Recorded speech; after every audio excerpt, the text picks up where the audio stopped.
Hello, and welcome to this week's video. This was actually supposed to be last week's video, but every time I tried to record it, my memory card would error, and I just got frustrated and gave up and was like, I'll shoot it some other time. I have a live in-studio audience today. For the first time in a very long time, shooting a video as the only one home, which the positive is I can do whatever I want. I can be loud. I can do whatever. Doesn't matter. Negative, I am the only one here to animal wrangle. So right now, both dogs have decided to sit on my bed. Hi, puppies.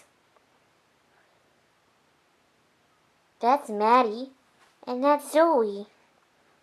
So for this week's video, I thought I would take you through my pop figure collection, just because I think pop figures are a lot of fun. I really like my collection because I really feel very strongly connected to each of the characters that I have.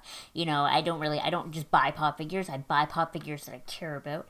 And I'm always posting about buying new pop figures and stuff on Instagram and the like. So I figured if I take you through my whole collection now, you can kind of follow me with it as it grows. So my pop figure collection is not particularly large because I don't care about buying whole sets and I don't care about, I don't care about a lot of things when it comes to pop figures, but I buy characters that matter to me. You will also notice that all of my pop figures, all of them, are girls. That was not intentional to begin with. It just happens to be that, hey, I am a girl. A lot of the characters in works of fiction that I identify with are also girls.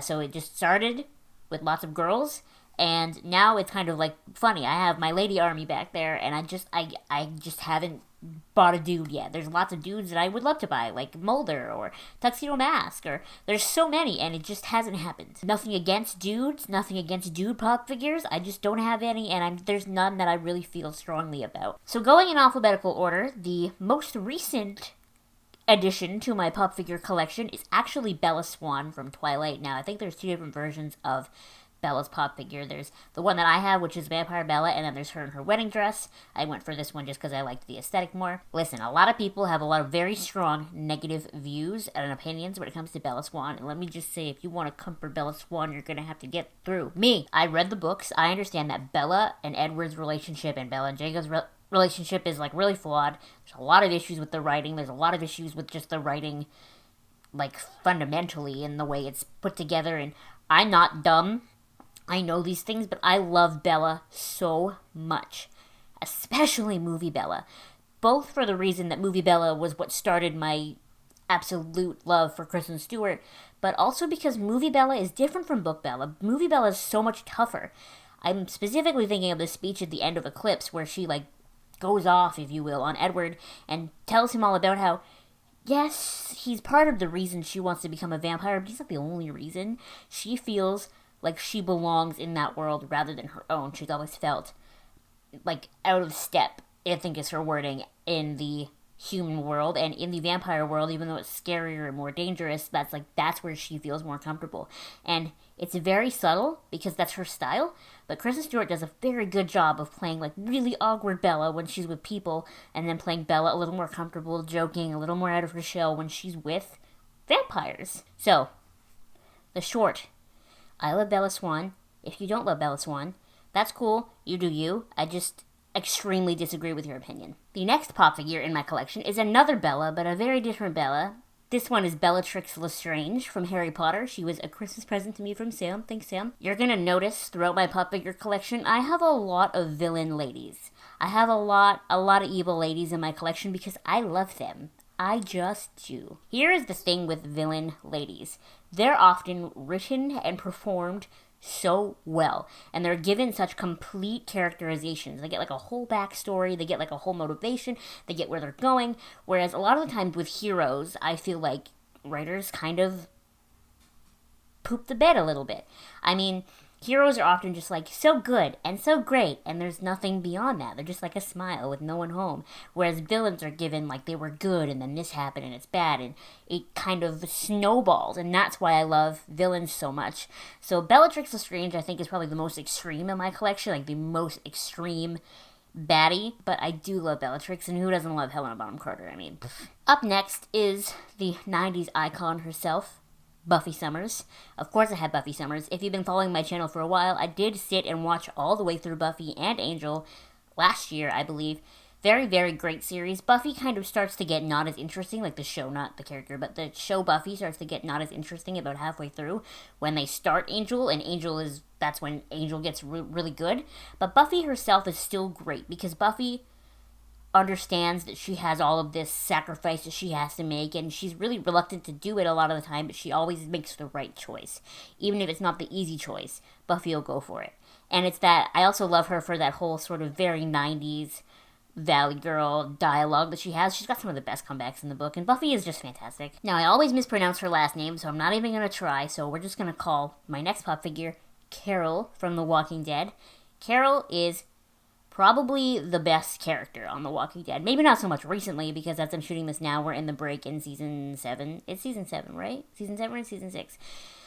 Anyway, and I think a lot of Walking Dead fans will agree with me when we say, what the hell are they doing with her character right now? Because she's all like, I hate that I've killed people. Which, I mean, it's fair, but it doesn't really go with the Carol that we've grown to love. In the comics, Carol is just like, she's supposed to be an example of how people go crazy during the zombie apocalypse, and she like commits suicide.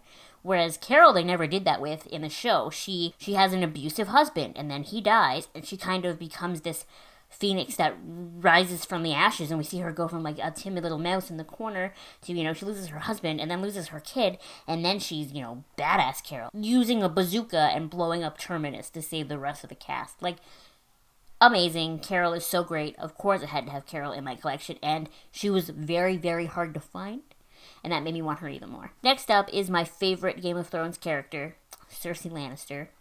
I do like Daenerys as well. I don't have her pop figure because I don't love her as much for the same kind of reasoning that I mentioned before about good characters. I just generally find them less interesting, although Daenerys is fantastic and I love her, and she kicks a lot of ass. I love Cersei because she's evil. I don't know why. She's self-centered. She only cares about herself and her children, which I believe she has none of left now. Sorry, spoilers. Ooh, but she's got no kids left. And where Game of Thrones has left us at this point, let me filming, please scroll down to look at the upload date, but she is about to get her ass handed to her. Like, Daenerys is coming for her.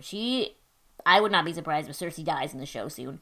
But just looking at her arc and her sort of like rise to power and then her crumble, I just find it so interesting, and I love Cersei a lot. And I actually really want to cosplay Cersei so I can make my chair into the Iron Throne behind me. Wouldn't that be fun? I think that'd be so fun. And then I would get to carry wine around with me all day. Next is Special Agent Dana Scully from the X-Files. I actually even was Scully for Halloween this past year, and I did a video about how I put the costume together, so I will make sure that I put that in the cards up top, and I will link it down below as well. So you can see that if you have not seen it. It's not a very long video, and it's not got a whole lot in it, but I still think it's a fun little video. I only got into the X-Files recently, like maybe in the past year or so. I just noticed it was on Netflix and was like, yeah, let's do this. Scully is so great, because she's a woman, she is like aggressively underestimated. She is a medical doctor and a special agent with the FBI, and she still has to deal with dudes who are like, listen, sweetie, listen, it's okay, you're a woman, I don't think you should be doing this. And I love watching her struggle with, I want to punch this guy, but I have to be professional. She's so relatable, and she's so tough. I love Scully a lot. I feel like I'm just going to say that at the end of each character. Now, the next pop figure that I have is actually one that I'm not as super strongly connected to, but I bought her because I couldn't find Regina Mills from Once Upon a Time. I don't even think the Once Upon a Time pop figures existed when I bought this one, and then the Once Upon a Time figures came out, and I bought Regina, who you will see later. But this is the evil queen from the classic Snow White movie. But like I said, I bought her because I wanted Regina, and she didn't exist yet, so I kind of keep the evil queen over here, actually. The rest of my pop figures, for the most part, are over here, but she's over here because I just, like, I have her. Now, this next one is less known. She's very important to my heart, even though the show ruined her a little bit. So this is Fiona Goode. Now, Fiona Goode is Jessica Lange's character in Season 3, American Horror Story Coven, and she is awesome. She's the worst Supreme in, like, witch history, because she's very self-centered. She does everything for just her benefit and whatever, but when she comes to the academy and is like, listen, girls, I'm gonna teach you a thing, she kicks so much ass. Cordelia, her daughter, is a really great sort of like mentor and like, you guys can do it, helper for the kids, but the girls need a firmer hand than that. You know what I mean? Like, they're teenage girls. I think you can be both, 100%. But Cordelia's a little too nice, a little too lenient, whereas Fiona's scary AF. So when she comes in, like, there is order. She does it. And even though she doesn't always make the right decision, or it's not always, like, for the benefit of others, I still think Fiona's really badass. But then in, like, episode 5 or whatever, they add the Axeman to her story, and then she, like, leaves the academy and, like, falls in love with the guy, and it becomes, like, their own little side story, and it ruins it for me, because I wanted the whole season to be just Fiona with the girls and trying to, like, murder the next Supreme so she can be the Supreme longer, and blah, blah, blah, the whole story that I love so much, but they didn't do that. They took her away. I feel like every pop figure collection needs a Harley Quinn in some capacity. My Harley Quinn specifically is from the Batman Arkham Knight video game, I believe, which I actually have not played yet. I will play it once I have a computer that will run it. Here's the thing. Arkham Knight is the third or fourth in the Arkham Batman game series, right? I played Asylum. I loved it. I'm going to replay Asylum, probably. I played City, and I loved it. And I'm going to probably play it again. My computer just won't run anything newer than that. So, with that being said, there are so many different versions of Harley Quinn that I wanted to make sure that I got a version of Harley Quinn that if anyone ever asked me about her, I could be like, yes, I know the story here. I've seen it. I played it. I get it. Whereas I haven't seen much of the original cartoon, so I feel like I can't be an authority on that. And, you know, Suicide Squad is not a terrible movie, but it's not the same classic Harley Quinn look. So I really wanted this one. I was really glad I found her to add her to my collection. Alphabetically, next is my other Walking Dead figure. This one is Michonne. I needed Michonne, 100%. There's a problem with the pop figure, though, because, I don't know, like, she wasn't designed properly, because she's got the hood on, but then the back of the hood is too heavy. You know what I mean? Like, so I always have to lean her against something, or else she's gonna fall backwards. It wasn't a very good design. But I wanted to make sure I got Michonne, like, when you first meet her, when she's got the swords, and, you know, like, in theory, I could buy the other walkers with their jaws cut out, like, when we first meet her, because that is, like, they make Michonne dressed as the sheriff in Alexandria as well. But my favorite version of Michonne is, like, walking through a pit of walkers, slashing them up, because that's just so badass. And I wanted to make sure that that was the Michonne that I had portrayed in my pop figures. Mulan was a pop figure that I didn't even really know existed. What Disney merchandise likes to do with anything, really, is they like to portray Disney princesses in their super princessy outfits, right? So, like, I see a lot of the pop figures of Belle in the yellow dress and Ariel in either the green one or the pink one, and it's a lot of stuff like that. So in theory, even if I knew the Mulan one existed, I would have assumed that they would have gone with Geisha Mulan, because that's just like, oh, it's like, have you seen the movie? Come on. But I think it was Fan Expo Katie and I were at, and we were looking at the pop figures, because we always do, and I saw this Mulan in the outfit where she saves China because the Huns are back and all that, and she's got the sword, and it was like, you cannot pass up on that pop figure when you see it. So it was like, mine. Like, I could not have that Mulan. Fucking walking across the roofs and they're blowing up behind her and she's taking on the Huns, and I just, like, wow. I mentioned before that I have played some of the Batman Arkham games. Arkham Asylum is the very first one, and I actually have played that one all the way through. It was a lot of fun, and so I really wanted a Poison Ivy pop figure, because I do cosplay Poison Ivy. I have a video on that too, don't I, about putting my Ivy costume together and all that. I'll make sure I put that in the cards, whichever side it is, and link it below as well. But I really wanted to make sure that, like Harley Quinn, it was an Ivy that I could, like, give you the story to. So they also do make the cartoon Ivy, but when I saw Arkham Asylum Ivy with the little red jacket, it was like, yep, that's my girl, that's the one I want, and I would love to add the little jacket to my costume someday. That would be ideal. It says Arkham on the back. That would be awesome. Next up is the one and only Regina Mills. I had the sneaking suspicion that my Regina Mills pop figure is actually a bootleg. We were looking all over a convention for the Regina Mills pop figure, and we just found, like, a random booth that had one. So that's already sketchy to me to begin with. And then her head has never sat in her thing properly. Like, I always shove it back in, and then, like, an hour later it's popped back out. I even tried to hot glue it on once, and I feel like none of my other pop figures do that, so there's got to be a problem with her, right? So I don't know. I don't really super care because I'm just like, I'm not one of those collectors who keeps them in the boxes. I want them out. I want to play with them. I'm never going to resell them. I don't care enough.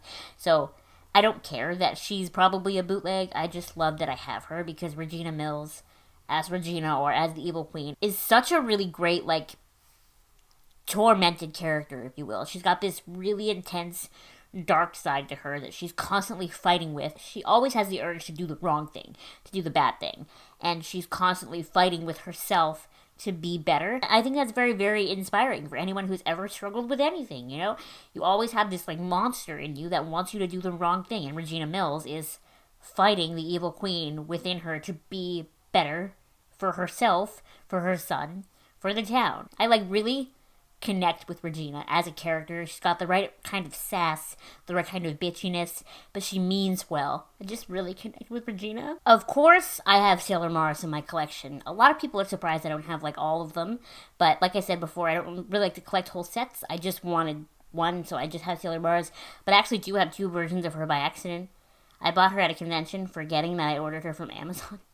And then I couldn't cancel the order because they had already sent it. So I have a Sailor Mars pop figure somewhere in here that's still in the box. And then I have her over here as well. Sailor Mars has been like one of my favorite characters for my whole life, just like in general. Kind of for similar reasons to a lot of how I feel about Regina. Sailor Mars is like the really tough outer shell, but then she's all mushy-gushy on the inside. Whereas I feel like even a lot of the other Sailor Senshi are the total inverse of that. Like, when they need to, they can pull the tough guy out of them, but for the most part, they all come off as very sweet and very, very innocent and very kind. Whereas Mars is probably gonna fight you as soon as she meets you, and she can be very, like, sassy, if you will. I wouldn't call her bitchy, but she's, I don't know, like, she can be very short with Usagi when Usagi's not doing her best, or she's not trying very hard, or she's being a whiny baby. Mars won't put up with that. But when Usagi really needs her, Mars is the first one that will, like, understand and, like, sit there with her and be kind. And I love how Naoko was able to do that with Sailor Mars. And I love how, beyond that, like, no matter what different versions of Sailor Moon changes it, like in PGSM or in Mew or in Crystal, they always seem to keep that as the core of Sailor Mars, is that she's tough on the outside, wishy-gushy on the inside. 2 left. At the same time that I bought Mulan, we were looking through the thing, and I found Tiana from Princess and the Frog. Ideally, I would not have princess version of Tiana. I would rather have Tiana in the yellow dress, in her, like, little working outfit, when she's singing Almost There, because that's great. I think that is, like, the best role model for little girls. Not so much the rest of the story, just because it's, you know, your typical Disney love story where she falls in love with the dude and they get married in the end and all of that. But it's the core of who Tiana is, that she wants this restaurant and she is willing to work her ass off her whole life to have it. And I think anybody with a really strong work ethic feels that. And the very last pop figure I have is Wonder Woman. This is classic Wonder Woman. I would love to get the Gal Gadot Wonder Woman pop figure. That would be ideal. It'd be a case like the Evil Queen where I would take the classic Wonder Woman off the shelf and put Gal there instead, because I love Gal Gadot so much. But Wonder Woman herself is a great icon, a great female role model when it comes to the super world, because she was definitely one of the first female superheroes, and she's definitely the most iconic, just like Superman, if you will. And I mean, there's not really much to say about Wonder Woman other than she's very, very important, and if I was going to have a girl army, you have to have Wonder Woman. That's it. That's my pop figure collection. Make sure you let me know what you thought of this video, and if you can think of any other pop figures that exist, because I definitely don't know all of the pop figures that exist in the world out there, so if you can think of any more that I should probably add to my list, please leave them down below, because I will probably add them to my list, and then I will probably buy them. Spend my money for me is what I'm trying to say. Shout out to Maddie and Zoe, who have both decided to take naps here on my very messy bed while I was shooting this video, and were ever so well behaved. Thank you so much for watching. Make sure to give this video a thumbs up, and you subscribe to my channel if you have not subscribed already. I'll see you next time. Bye!